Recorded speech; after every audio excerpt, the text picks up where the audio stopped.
19-year-old George Boyce was a cabinet maker living in Reading, Massachusetts, when he decided to enlist in Company G of the 13th Massachusetts Infantry on July 10, 1861. After training, the regiment traveled by rail and steamship for Hagerstown, Maryland, where they started patrolling the upper Potomac River on August 1st.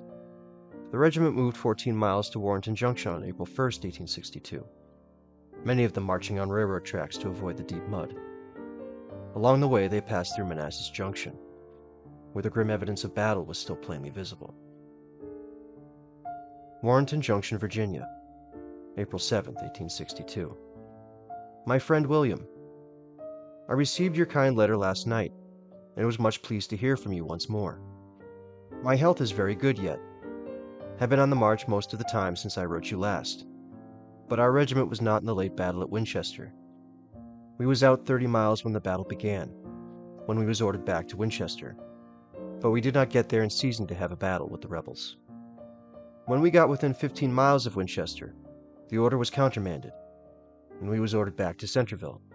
On our march here, we came through Berryville, Skeeterville, Aldie, Centerville, Bull Run, and Manassas Junction.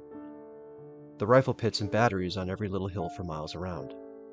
I went on the battlefield of Bull Run, saw some pretty rough sights, such as I do not want to see again. One which I must tell you. Out in the woods I found 3 bodies that were shot last summer. The flesh was all gone. Nothing but the bones and clothes could be seen. I should think they belonged to the Massachusetts Volunteers by the buttons on their coats. When the rebels left Manassas, they left their dead men behind that they could not bury. I helped to bury them. Tomorrow our regiment is going to Strasburg to join Banks' division, which is 40 miles from here. But I must close. Goodbye. My love to all. Your friend, George P. Boyce. On September 17th, during the Battle of Antietam, Private Boyce was shot in the arm while marching with his regiment toward the infamous cornfield.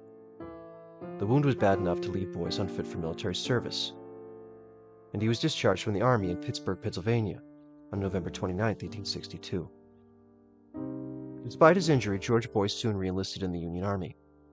He served as a sergeant with the 3rd Massachusetts Heavy Artillery, and went on to spend over 30 years with the Army, retiring in 1894.